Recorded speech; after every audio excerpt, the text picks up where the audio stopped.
हाय नमस्कार. कसं आहे माहिती आहे का,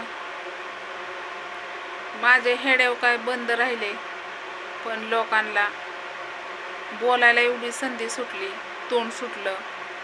भरपूर असे काय पण बोलतात. हो का, कुत्री भुकणारी भुकतच असते ती, बरोबर आहे का नाही. कुत्र्याने भुकण्याने आम्हाला फरक पडत नाही. किती भुकायचं ती भुका, आम्ही काय लय जागीरदार नाही, बरोबर आहे का. आम्ही कष्ट करतो, आम्ही खातो. आम्ही आमचं दुःख कुणाला सांगायचं, कुणाला सांगायचं. तुम्ही सांगता, मग आम्ही आमचं दुःख कुणाला सांगू. मी माझं दुःख कुणाला सांगू. आईला सांगावा, ती बी कष्ट करते म्हणजे एक दिवस 2 दिवस जाते कामाला. वडिलाला सांगावा, वडील तर तसलं. आईला सांगावं तर एक दिवस जातील म्हणते, मी पण करते, हातभार लावते. बाईच्या करण्याला आणि गाड्याच्या करण्याला लय फरक असतो. मी पण दिवाळ्या कधी साजऱ्या केल्या नाही त्या. आता मला काही त्याच्याबद्दल बोलायचं नाही. माझे हेडेव जात्यात, तुम्हाला बघाय भेटत्यात नाही भेटत्यात मला माहीत नाही. पण माझं जे आता जे चॅनल आहे पहिला ज्योती भालेराव, तो चॅनल माझा 14 दिवसांनी चालू होईल असं म्हणण्यात आले. म्हणजे सांगते 14 दिवसांनी चालू होईल असं म्हणण्यात आले. म्हणजे कालचं धरून 14 होतं, आज 13 दिवसांनी चालू होईल म्हणून सांगितले. तर ही मी नवीन ID खोलली. ही नवीन ID त्याला लिंक केलेली आहे. मी जुन्या IDला ही लिंक केली, मी ज्योती भालेराव 1414. तर मला एवढं टेन्शन आलंय, मला हेडव बनवायला सुद्धा मूड नाही. नकोच वाटते हेडव बनवायला. कष्ट करावा तवा खाना आहे.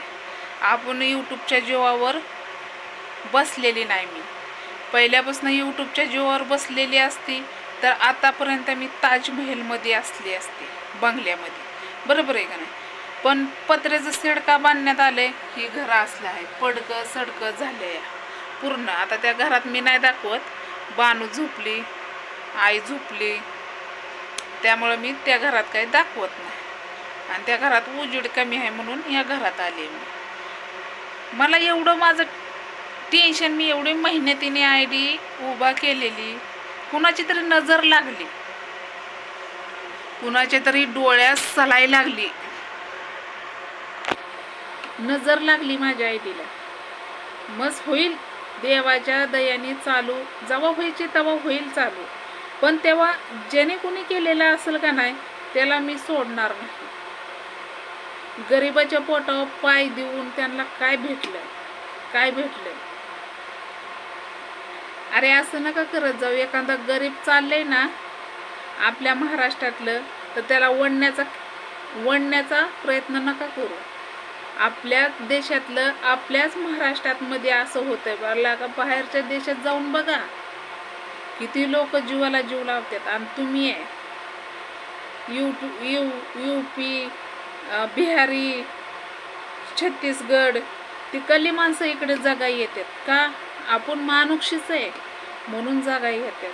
मग आपण त्यांना तर इथं थारा दिला नसता तर ती बिचारी मया आपल्याला केली असते का त्यांनी. ते कामधंदा त्यांना नाहीत त्यांच्या गावांना.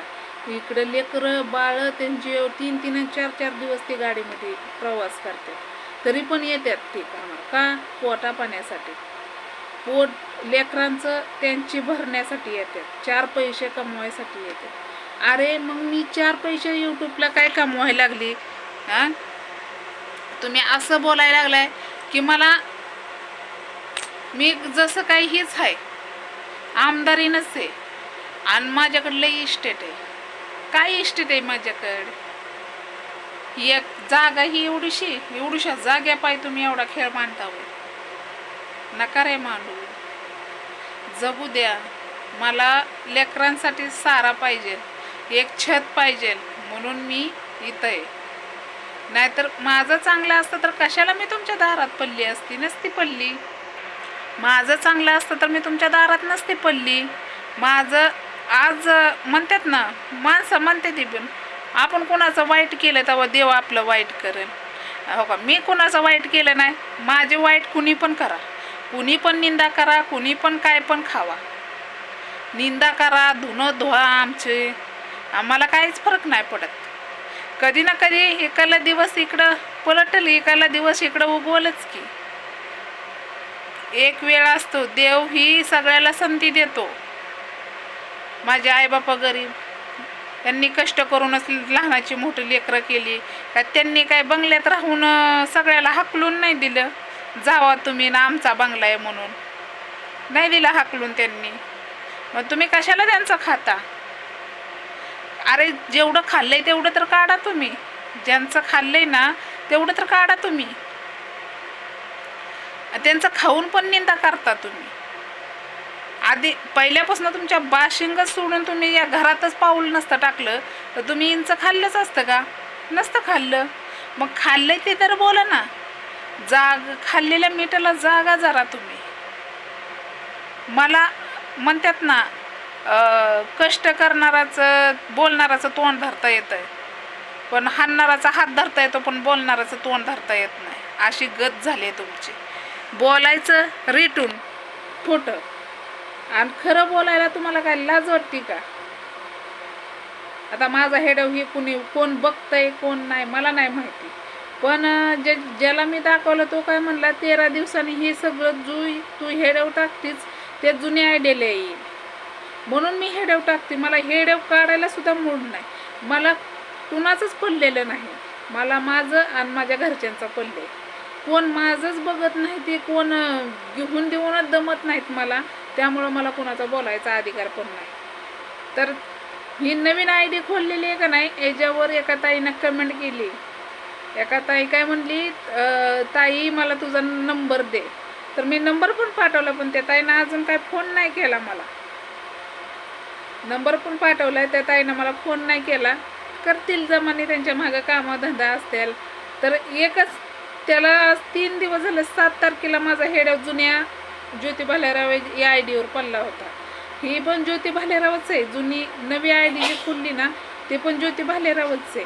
ह्याच्यावर मी 3 ही 4था हेडव आहे टाकलेला, पण त्याच्यावर एकाच ताईनं बघितलंय, 2 जणांनी बघितलं, म्हणजे 4च लाईक आलेत त्याला. एवढंच प्रेम करता का तुम्ही माझ्यावर?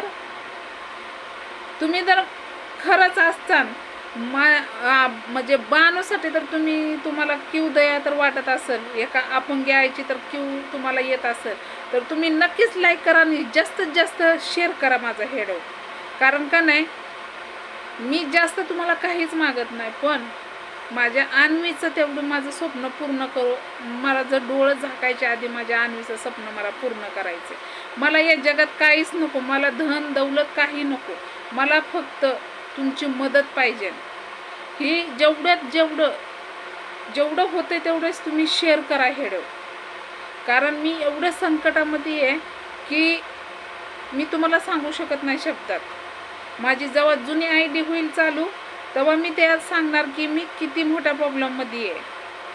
तर चला, आणि पटापटा शेअर जास्त महाराष्ट्राच्या पडेल जाऊ द्या, कारण मला तुमची लय गरज आहे. आज मी तुम्हाला दिसते, कदाचित उद्या दिसणार पण नाही मी, कारण मी खरंच लय टेन्शनमध्ये आहे.